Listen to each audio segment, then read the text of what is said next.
Should you get the Syncwire 38W USB-C charger for your car? Stay tuned as we find out.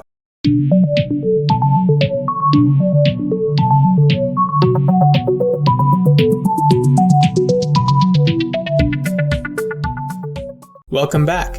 At TechAutos, we do reviews of the latest tech gadgets and automotive products.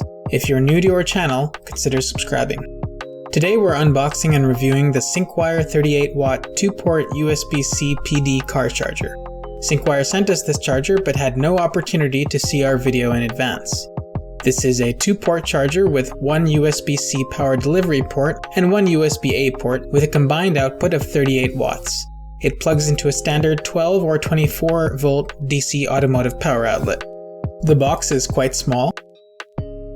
On the front we see a photo of the charger and a mention of the charger being made of metal, whereas many car chargers tend to be plastic. Moving to the right, we see that Syncwire's European rep is called ProLinks. On the back we see the specs. The input is 12 to 24 volts DC via the cigarette lighter plug. The USB-A port supports Qualcomm Quick Charge to output 5, 9, or 12 volts for up to 18 watts.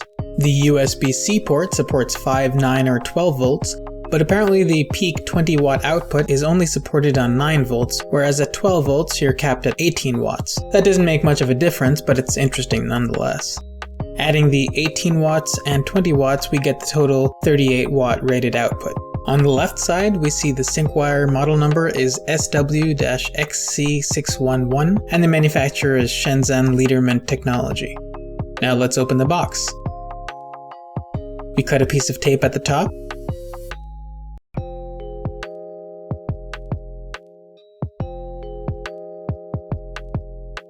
Here we see the charger in a cardboard structure. Let's put that to the side for the moment. Here we have a user guide, but inside it actually only lists the warranty and registration details rather than anything about the charger. The cardboard structure around the charger looks something like a spacecraft's landing gear. So we extract the alien from its ship. And we can see it's covered by a protective plastic jacket. Here's the charger itself with a black aluminum alloy body. At the front we see the USB-A port is labeled QC 3.0, meaning Qualcomm Quick Charge 3.0. The USB-C port is labeled PD20W, referring to its 20 watt peak output via power delivery. On the side we see two spring-loaded contacts and the Syncwire logo. Rotating a bit, we see the model number again, SW-XC611, and the same specs we saw on the box. On the back, we see another spring-loaded contact. The charger is decently light, but the main thing to notice is its small size. Here's a comparison to a 2-port 24-watt Anker charger, which is made entirely of plastic and is much larger. The result is the Syncwire charger will protrude less into your car's interior. Now we'll plug the charger in and see how it works. There is a white light inside of the USB-A port that remains on whenever the charger is receiving power. The charger sticks out just a little bit, not much of a protrusion, but enough that it's not difficult to grasp if you need to remove it. Plugging our Q-Way U2 analyzer into the Syncwire charger's USB-C PD port, we were a bit surprised. The charger actually reports more capabilities than the spec sheet would indicate. We see 5, 9, and 12 volt profiles, but it can give its full 20 watts at either 9 or 12 volts, not just at 9 volts.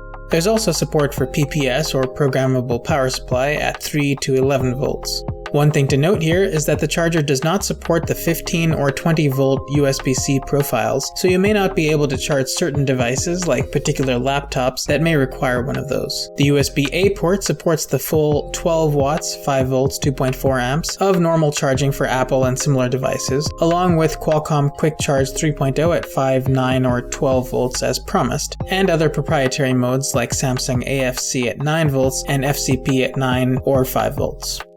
Connecting the charger's USB-C port to a 15-inch Microsoft Surface Book 2, we see a peak output of 18 to 19 watts at 12 volts, which is pretty close to the 20 watt rating. On the flip side, despite the apparent PPS support, we were not able to get a Samsung Galaxy Note 10 Plus to reach its super fast charging mode.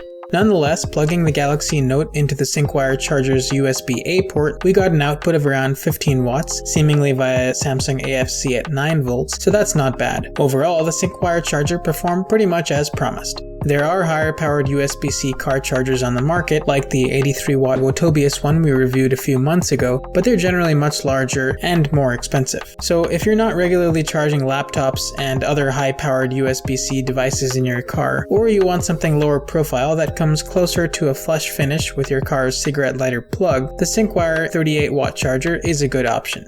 It's well built, quite compact, and at the time of this video priced at less than $16 on Amazon, see the link in the description below, so it's quite affordable. If you have any questions, leave us a comment below. If you enjoyed this video, like, subscribe, and post any comments or questions below. Also, visit our site at techautos.com for more content.